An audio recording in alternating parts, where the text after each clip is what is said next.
का रूसी सैनिकों को बंधक बनाने का दावा, ये वीडियो सामने आया, देखिए जरा। Продолжаем учение. Знал, куда летишь? Нет. Ты знал, куда летишь? Нет. Когда уже высадился на Украину, знал, куда летишь? Нет. Понял? Еще не, еще часа 4 даже не понимали, где мы. Понятно. Как бы, заправка. Командир части. Какую получили задачу? Привлекались на учениях, отрабатывали. Где привлекались на В учения? Крыму. В Крыму. 11-я бригада. Войсковая часть 32. Бригада чего 11? ВДВ. Ты кто? Я, Касацкий Натан Юрьевич. Личный номер МТ-19 1674. Ефрейтор. Задача какая была? Захватить что? Также продолжаем учение. Знал, куда летишь? Нет. Ты знал, куда летишь? Нет.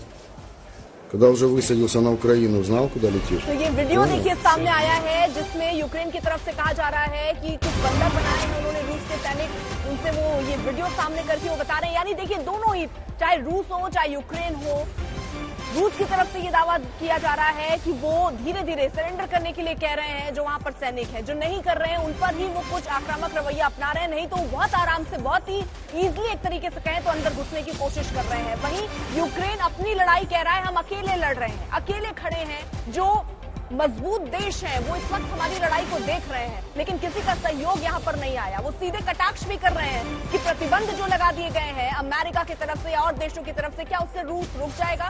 ये बार बार जेलेंस्की की तरफ से कहा जा रहा है। वो ये भी कह रहे हैं कि वो अपने मरने, अपने मारे जाने का खतरा जता रहे हैं, अपने परिवार के मारे जाने का खतरा जता रहे हैं। ये बार बार वो बातें दोहराते हुए नजर आ रहे हैं। साथ ही साथ वो आम जनता से, अपनी पब्लिक से ये मांग कर रहे हैं कि वो घरों पर ही रहें। लेकिन जनरल बिशंबर, ये जिस तरीके के हालात बन रहे हैं, या दोनों ही, चाहे यूक्रेन हो रूस हो, वो कह रहे हैं कि हमने सरेंडर करने के लिए कहा, जब नहीं किया तो हमने उनके सैनिकों को मार दिया, ये कह रहे हैं कि हमने 2 को बंधक बना लिया, ये स्थिति कब तक?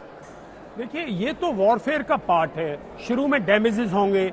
ये थोड़ी है कि रशिया लड़ाई में नहीं गया। रशिया लड़ाई लड़ रहा है, यूक्रेन लड़ाई लड़ेगा, दोनों तरफ नुकसान होंगे, हेलीकॉप्टर्स गिरेंगे, टैंक बर्बाद होंगे, सैनिक पकड़े जाएंगे, मारे जाएंगे। ये तो वॉरफेयर का पार्ट है। सर मैं आपको रोक रही हूँ। हमारे साथ यूक्रेन के मारियोपोल से इस वक्त सीधे वरिष्ठ पत्रकार राजेश पवार इस वक्त जुड़ चुके हैं। उनसे जरा स्थिति को समझना इस वक्त बेहद जरूरी है कि वहां पर हालात है तो है क्या, और किस तरीके की सिचुएशन वो अपने आसपास देख रहे हैं। राजेश, आप मेरे पीछे, अभी मैं यहाँ पर मेरियोपोल ट्रेन स्टेशन पे हूँ।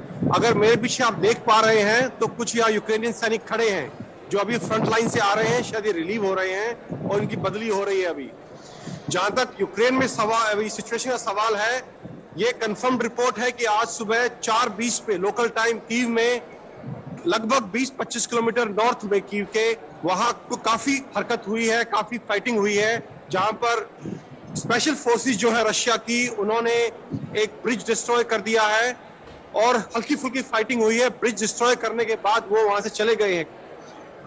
देवर स्पेशल फोर्सेस, इसलिए वो उन्होंने पिच बैटल नहीं लड़ी, अपना काम किया और उसको तो डिसअपीयर हो गए हैं।